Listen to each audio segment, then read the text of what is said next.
Hey guys, welcome to நம்ம வீட்டு garden. So guys, நம்ம இன்றைக்கி எந்த நர்சரியும் போய் வீடியோலாம் எடுக்கல. இன்றைக்கி எந்த நர்சரியோட பிளான்ட்டு வந்து நான் ப்ரைஸ் எல்லாம் சொல்ல. இன்றைக்கி என்ன வச்சுலையா, நம்ம வீட்டிலே ஒரு 10 ரோஜா செடி, நிறைய பூச்செடியெல்லாம் இருக்குது. அது எல்லாமே வந்து இப்போ எப்படி மெயின்டைன் பண்ணுறது நான் சொல்லித்தரேன். ஸோ இங்கே பாருங்கள், இதெல்லாமே வந்து நிறைய வைக்கும்போது நிறைய பூ விட்டுட்டு இருந்தது. இப்போ பாருங்கள், எதுவுமே வந்து பூ விடலை. எல்லா செடியும் எந்த செடியும் எல்லாம் பூ இல்லை. இங்கே பாருங்கள், எல்லாம் ஃபுல்லாக கடிச்சிருச்சு. ஒன்று பூ விட்டாலுமே வந்து பாருங்கள் இப்படி தான் இருக்குது. சின்ன ஒழுங்காக ஃபுல்லாக க்ரோ ஆகாமல் இருக்குது. இதெல்லாமே வண்டு கடித்த மாதிரி தான் இருக்குது. ஸோ இன்றைக்கி வந்து ஒரு ஸ்பெஷலாக ஒரு விஷயம் போட போகிறோம். அது போடுறதுனால வந்து இந்த ரோஸ்க்கு வந்து நல்ல ஒரு க்ரோத் கொடுக்கும். ஸோ அது என்னென்னா அங்கே பாருங்கள், அதுதான் இந்த டிஏபி, டைஅமோனியம் பாஸ்பேட்டு. ஸோ இங்கே பாருங்கள், அதுதான் இந்த ஒரு உரத்தை போட்டு தான் நம்ம இன்றைக்கி எல்லா செடியும் கொஞ்சம் ஊட்ட கொடுக்க போகிறோம். ஸோ முதல்ல வந்து எடுத்த உடனே வந்து அப்படியே நம்ம கொடுக்க முடியாது, அப்படியே தூக்கி போட முடியாது. நம்ம ஃபஸ்ட்டு வந்து குழியை சுற்றிலும் வந்து செதுக்கணும். இப்படி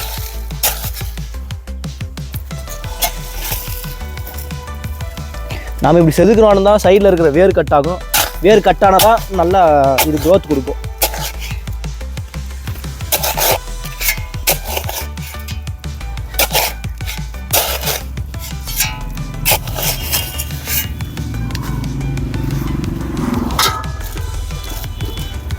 ஸோ இந்த மாதிரி வாரி ரொம்ப ஒரு மினிமலாக போடுங்க. போதும், இவ்வளோ போட்டால் போதும்.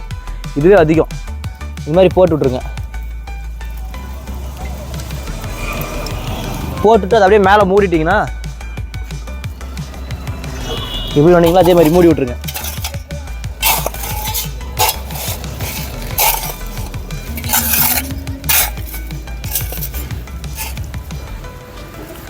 ஸோ அதே மாதிரி எல்லா செடிக்கும் பண்ணுங்கள்.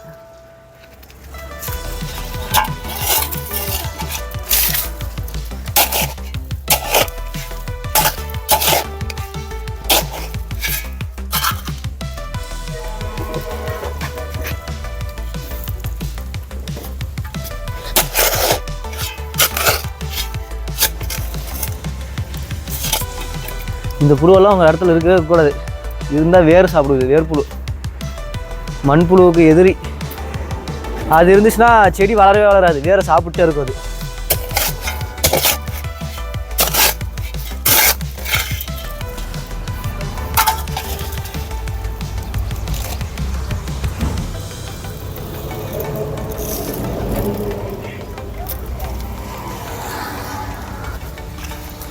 இந்த மாதிரி சுற்றி அழகாக போட்டு மூடிட்டிங்கன்னா போதும்.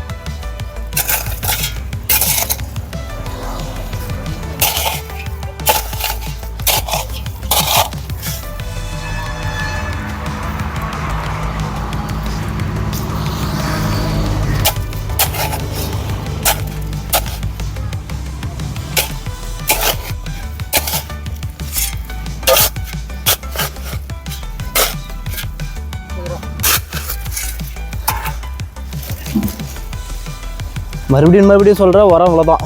இதுக்கு மேலே போடக்கூடாது. ஒரு 2 ஸ்பூன் இருக்கிற அளவுக்கு எடுத்தால் போதும்.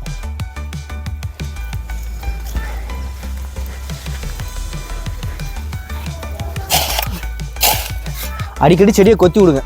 கொத்தி விட்டாலே போதும்.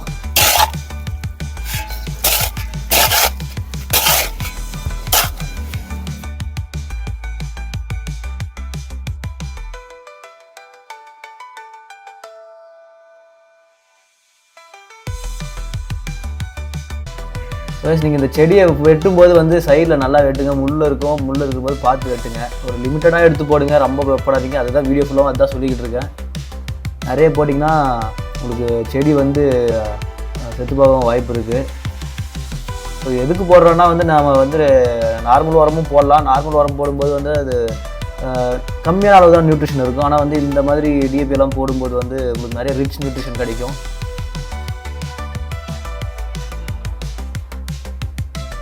மெயினாக கொத்தி விடணும். அழகாக செடி சுற்றி கொத்தி விட்டுட்டு ஒரு சின்னதாக குழி மாதிரி எடுத்து அதை குழியில் போட்டுட்டு தான் நீங்கள் வந்து இது பண்ணணும். குழி இது செடிக்கு பக்கமே ரொம்ப க்ளோஸாக போடாதீங்க. கொஞ்சம் வந்து கேப் விட்டு போடுங்க. போட்டு இந்த மாதிரி அழகாக மூடி விட்டு நார்மலாக தண்ணி கொடுக்க ஆரம்பிச்சிடலாம். தண்ணி வந்து வாரத்துக்கு ஒரு 2 நாள் கொடுங்க. அதுவே போதுமானது. ரோஜா செடிக்கெல்லாம் 2 நாள் இருந்தால் போதும். ஏன்னா அதெல்லாம் முள் தாவரம். உங்களுக்கு வந்து நிறைய தண்ணி கொடுக்கணும்னு ஒரு அவசியம் தான் இருக்குது.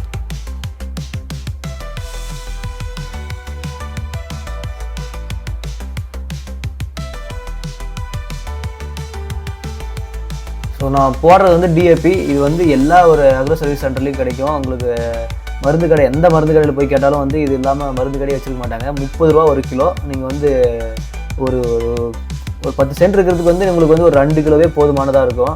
நீங்கள் எவ்வளோ செடி வச்சுருக்கீங்கன்னா போதும். நான் வந்து காய்கறி செடிகளுக்கு வந்து எதுவுமே நான் போடல. பூச்செடின்றதுனால தான் நான் இது போடுறேன். ஏன்னா வந்து நான் முழுக்க இயற்கை விவசாயத்தை தான் வந்து கடைபிடிக்கிறேன். ஆனால் இதுக்கு மட்டும் வந்து பூச்செடிக்கு மட்டும் போடலாம், தப்பு இல்லை. ஸோ அதனால் நான் போட்டிருக்கேன். நீங்கள் வந்து எல்லா கடையிலையும் கேளுங்க, உங்களுக்கு வந்து இந்த டிஏபி எல்லாம் கிடைக்கும்.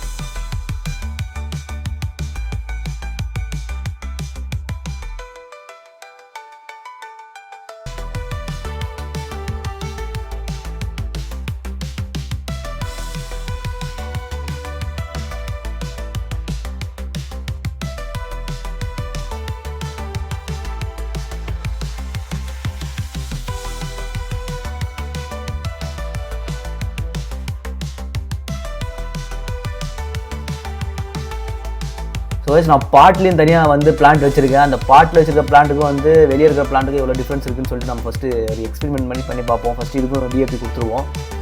ஸோ இதுவும் வந்து டிஏபி கொடுக்கும்போது அழகாக வச்சிடலாம். இது வந்து டைகர் ரோஸு. ஸோ உங்களுக்கு வந்து ரெட் கலரும் ஒயிட் கலரும் மிக்ஸ் ஆகி வரும். இந்த மாதிரி சுற்றி போட்டு விட்டுட்டு கொஞ்சம் மண் போட்டு விட்ருங்க, அவ்வளோதான்.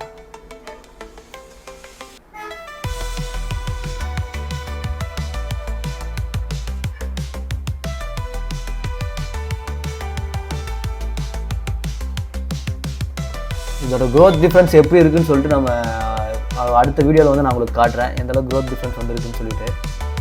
இந்த மாதிரி மேலே ஒரு கொஞ்சம் மண் போட்டு மூடி விட்ருங்க. மூடி விட்டு நார்மலாக தண்ணி வைக்கிற மாதிரி எதுக்கும் வைக்கிறேன். எவ்வளோ டிஃப்ரென்ஸ் வருதுன்னு பார்க்கலாம். அடுத்து வந்து இந்த செடி நல்லா வளர்ந்துருச்சுன்னா நான் உங்களுக்கு வந்து அது வீடியோவை எடுத்து போடுறேன்.